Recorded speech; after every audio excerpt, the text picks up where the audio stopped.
Lo prometido, estamos de vuelta con Mariano Obarrio. Gracias, Mariano, por estar aquí con nosotros. Bueno, temas nos faltan, ¿no? Para hablar de política. Montón. ¿Cómo te imaginas que regresa la Presidente? Con muchas restricciones desde el punto de vista de la salud, de la actividad. Seguramente va a tener restricciones de horarios para ir a la Casa Rosada. Algunos imaginan que va a estar muy poco en la Casa Rosada. Seguramente sin poder viajar por un tiempo largo o más o menos significativo en avión. Y lo mismo, yo me pregunto qué pasaría con los traslados en helicóptero, ¿no? Que es prácticamente una cuestión diaria de ella. Por lo menos en su hasta rutina que estuvo diaria. bien. Sí, sí, claro. Exactamente.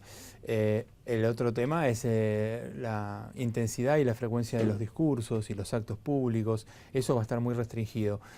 Porque ella tiene un cuadro neurológico y cardiológico que no es grave, pero para una persona normal, para una persona que desarrolla, no sé, una actividad en un comercio o en un banco, lo que fuera. Banco, claro, una jornada de 6 horas, 8 horas de trabajo, pero para un presidente de la nación o una presidenta de la nación, que además ella misma por su personalidad es conflictiva, es explosiva, es muy tensa, ella siempre está en tensión permanente, tiene que cuidarse mucho más, mucho más. Ha habido, y hay todavía, 1000 rumores, y me imagino, bueno, vos que estás mucho más cerca, por el hecho de que la estrategia del equipo ha sido no dar mucha información. ¿Crees que son todos infundados, que hay algo, digamos, de veras, de verdad, en el sentido de que lo que tiene no es tan sencillo? No, la estrategia de ella fue dar la menor cantidad de información posible. Ese fue el pedido de ella al equipo de la Fundación Favaloro y al equipo de la Unidad Médica Presidencial de Luis Bonomo y de Marcelo Ballesteros. Creo que lo que ella ha tratado de generar es la menor inquietud posible en la sociedad acerca de la interpretación que pueda surgir de los exámenes que se le hicieron. Por ejemplo, hace menos de 10 días se informó que se le había hecho un Holter, un cateterismo, y todo eso se lo hicieron el día entre el 5 y el 7 cuando la operaron. El 8 lo operaron y entre el 5 y el 7 de octubre se le hicieron todos esos exámenes. Entonces, digamos, los mantuvieron en secreto por pedido de ella, más allá de que había trascendido lo del Holter, algunos lo publicamos, pero se lo actualizó y se lo blanqueó hace menos de 10 días en el penúltimo parte médico, cuando se habló de una disfunción y se habló también de un bloqueo de la parte izquierda de uno de las cavidades del corazón. De las aurículas, ¿no? Exactamente, de la parte auricular izquierda.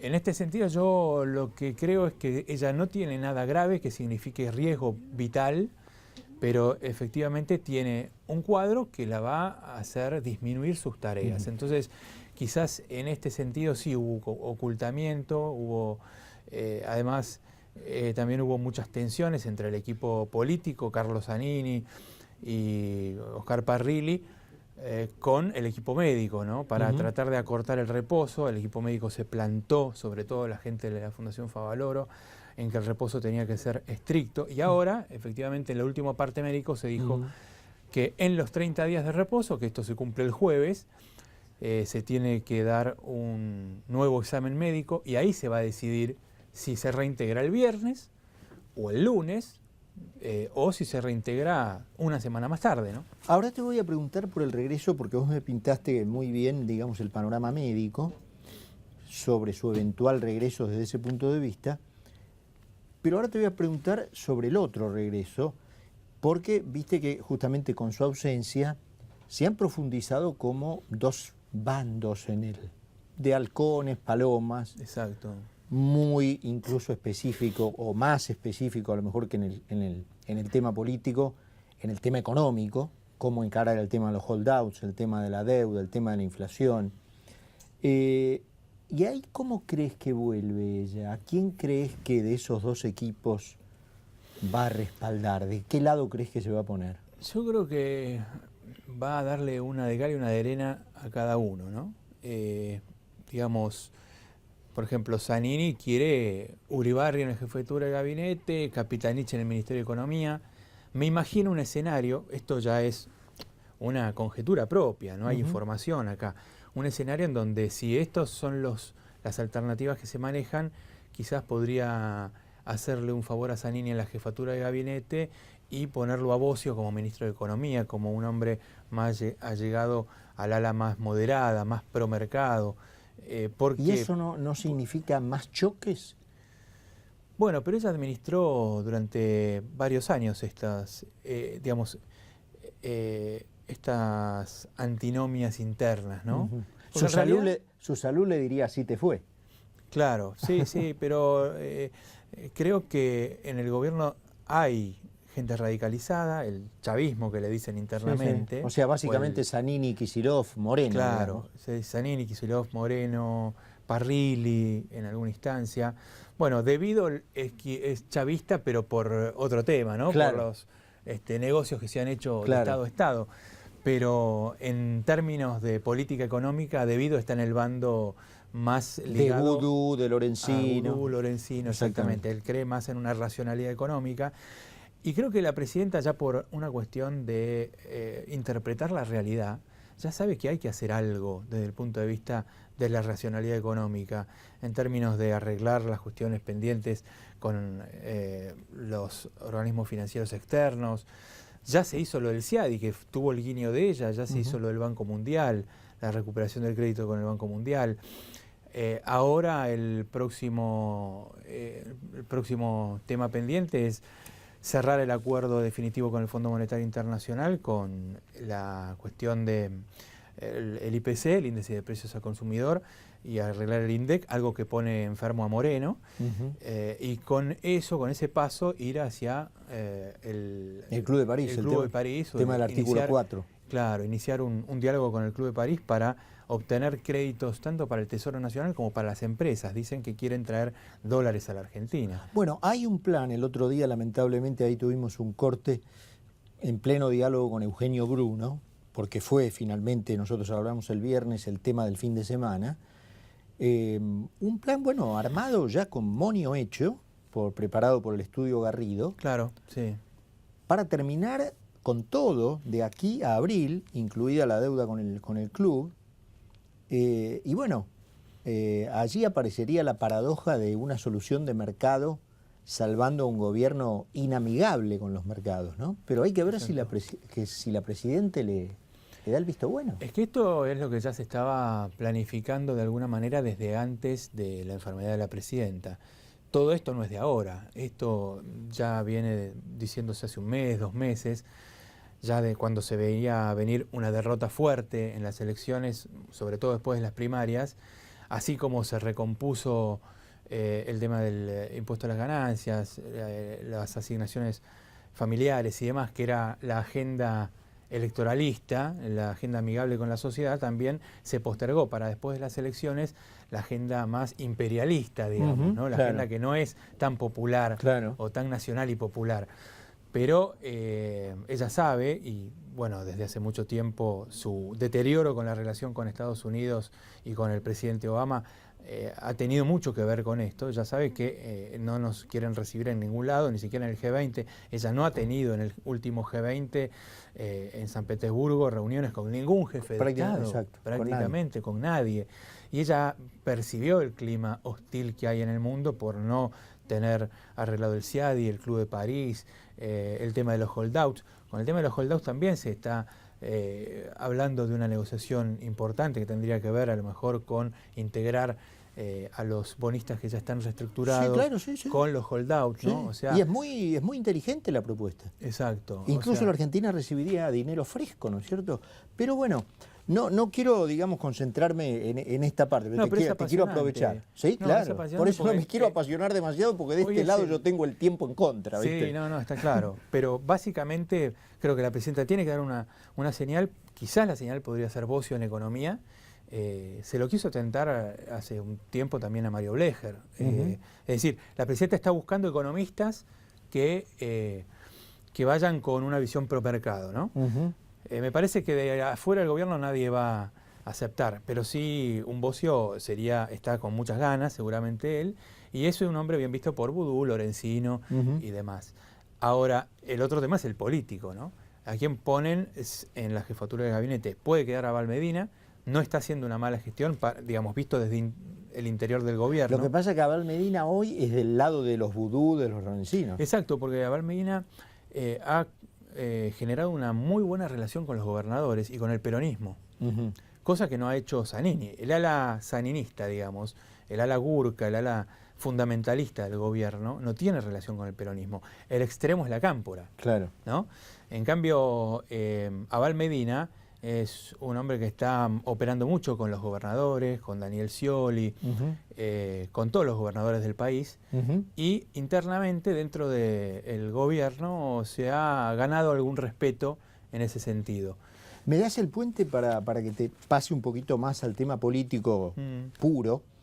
Porque, bueno, las elecciones fueron la semana pasada, ayer una semana. Sí. Y parece que se fueron hace 1000 años que fueron, ¿no es cierto? ¿Por qué? Porque en el medio cayó el fallo de la ley de medios.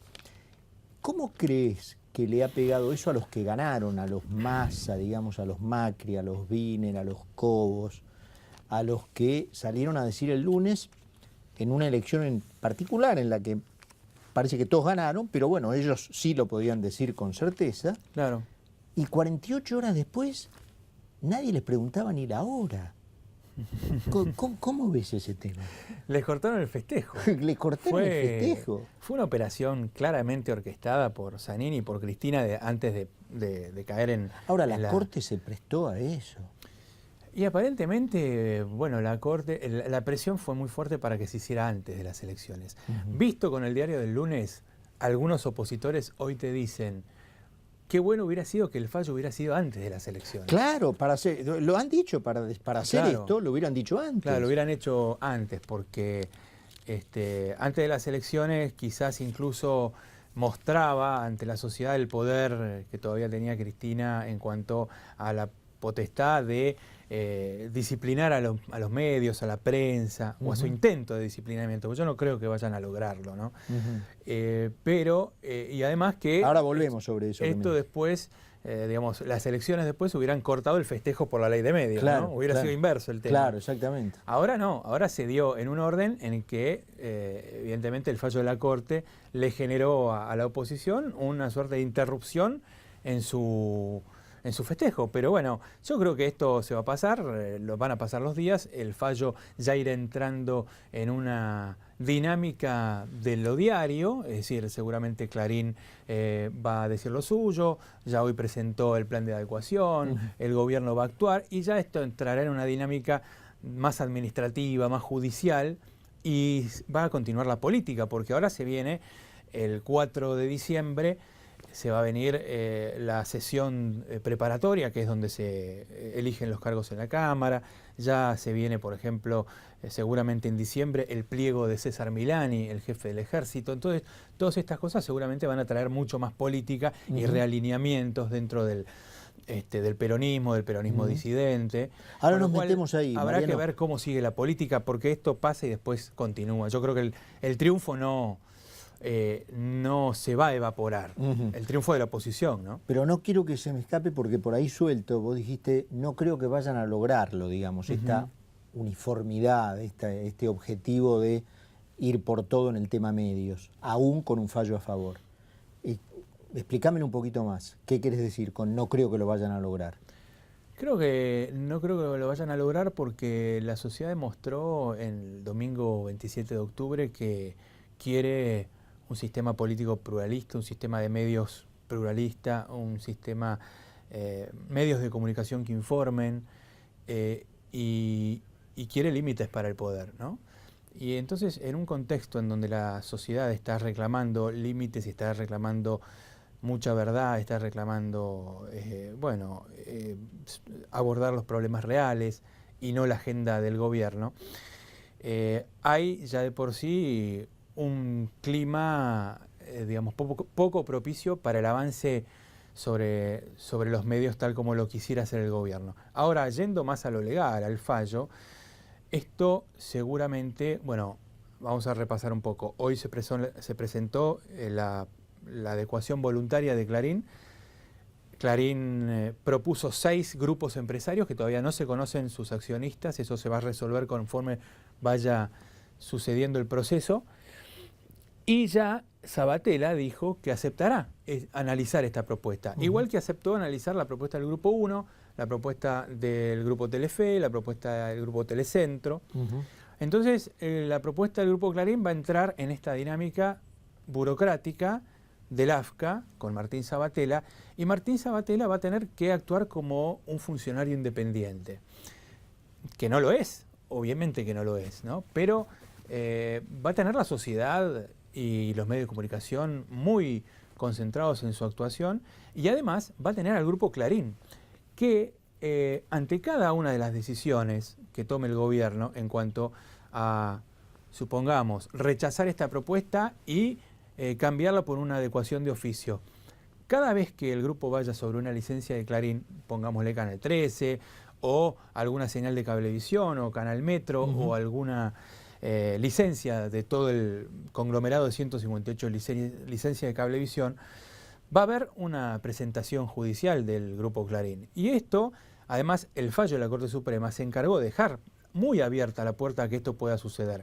Porque la Corte Suprema sutilmente, bueno, políticamente le dio un triunfo al gobierno, pero judicialmente le dijo a Clarín: usted puede accionar todo lo que quiera en cuanto a la aplicación, porque nosotros consideramos que es constitucional conceptualmente. En teoría. En teoría, la ley si se aplica tal como dice la ley. Ahora, si la ley se aplica de una manera arbitraria, sin independencia y avasallante para un grupo económico, ese grupo económico tiene la posibilidad de accionar ante la justicia. Entonces, en ese sentido, lo que creo yo es que va a haber un largo proceso en términos administrativos y judiciales, y seguramente nos iremos en los plazos a un tiempo en donde ya el kirchnerismo ya no va a ser su propia sucesión y los tiempos políticos van a ir cambiando. Seguramente algunas cosas se van a adecuar, algunos medios se van a poner en orden, y otros seguramente, bueno, entrarán en un proceso, en una dinámica que todavía no conocemos. Así que por eso no veo hoy un periodismo disciplinado, ¿no? ¿Te imaginas en el Congreso, a partir de que vos ya te empezabas a referir a eso antes, después del 10 de diciembre, los famosos pases, digamos, me refiero al peronismo, ¿no? Es decir, atraídos por las figuras que ganaron?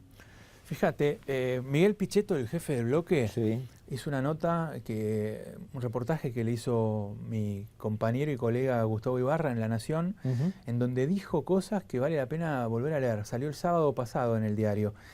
Y el título era: el gobierno va a tener que escuchar al PJ y dialogar con todos. Pero en el interior de la nota había frases y había algunas insinuaciones que claramente daban cuenta de que Pichetto ya está diciendo, bueno, yo ya no soy hiperca, ahora vamos a acompañar al gobierno, vamos a procurar que termine lo mejor posible, pero vamos a, digamos, no vamos a apoyar todas las cosas o las, entre comillas, excentricidades que pueda llegar a tener el gobierno. Por eso yo me refería antes, ¿qué va a pasar con el pliego del general César Milani, que se rechazó hace 4 meses en el Senado? Vos sabés que el Senado tiene que aprobar los pliegos de los ascensos militares. Claro. Hubo denuncias por violaciones a los derechos humanos. Milani ha sido un general cuestionado por todo lo que ha sido su desempeño en cuanto a la inteligencia militar. Y bueno, este pliego se postergó para diciembre por decisión de la presidenta Cristina Kirchner. Entonces, ¿qué va a pasar con eso? ¿Cómo va a reaccionar el bloque del PJ? Bueno, es probable que lo aprueben, pero seguramente va a haber más disidencias. Y así con un montón de temas. Yo creo que en el Senado ya hay lo que le llaman ellos un barrio del Senado, que son los no ultrakirchneristas, los que son peronistas históricos, que ya se están enfilando para el sciolinismo. De hecho, Pichetto hoy salió publicado en algunos lugares que está negociando la posibilidad de ser vicepresidente de Scioli. Y en la Cámara de Diputados va a pasar lo mismo. Hay que atender bien qué pasa con los salteños, con los pampeanos, que no tienen una excelente relación con la Casa Rosada. Entonces, seguramente puede haber realineamientos. ¿Cómo van a ser y en qué tiempo? Yo creo que no lo sabe nadie todavía. Te voy a hacer una última, Mariano, que tiene que ver con el vicepresidente, que hoy está en ejercicio del Poder Ejecutivo, que tuvo malas noticias desde el punto de vista judicial, personal para él. Incluso hoy también hay profundizaciones respecto al tema. ¿Cómo ves que termina ese partido? ¿La causa de Vudú? Sí. La de Chicone. La verdad es que no tengo información hubo judicial. Otras denuncias sobre ciertas presiones del vicepresidente para contratos de seguros de provincias tabacaleras.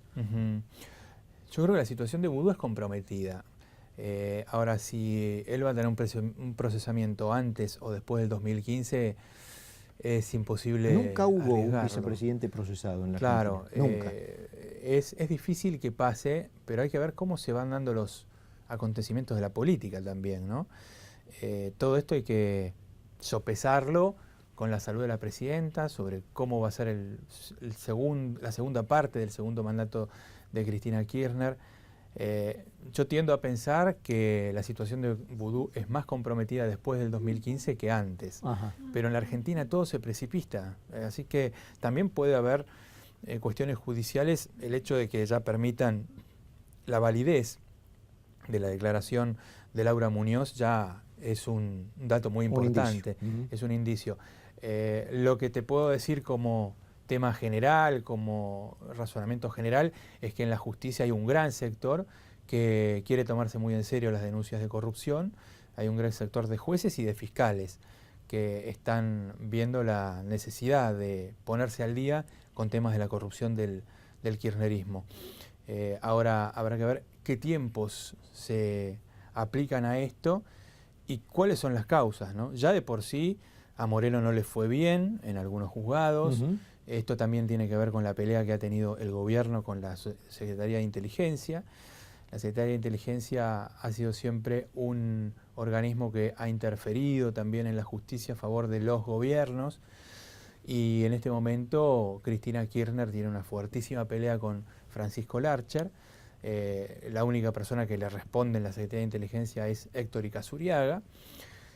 Pero el ala más profesional de la Secretaría, que es la que manejaba y a la cual pertenece hoy Larcher, y manejaba la relación con los jueces, que tenía ramificaciones en Javier Fernández, en Darío Richarte. Esa ala ya no funciona más como apoyo en la justicia, y el único que hoy opera en la justicia es Carlos Zanini, a través de la Procuradora General de la Nación, Alejandra Gil Carbó. Y en el caso particular del fallo de la Corte fue personalmente Zanini el que se reunió con Lorenzetti, el que se reunió con Hayton de Nolasco. Y el que Lorenzetti, ¿no? Lo admitió Lorenzetti en declaraciones ayer a Perfil, ¿no? Así que hoy es Zanini el que tiene la llave. Pero creo que esta llave no abre todos los juzgados. Mariano, te agradezco muchísimo que hayas pasado por aquí, que nos hayas acompañado esta tarde. Muchas gracias a vos, Como Carlos. siempre, un placer.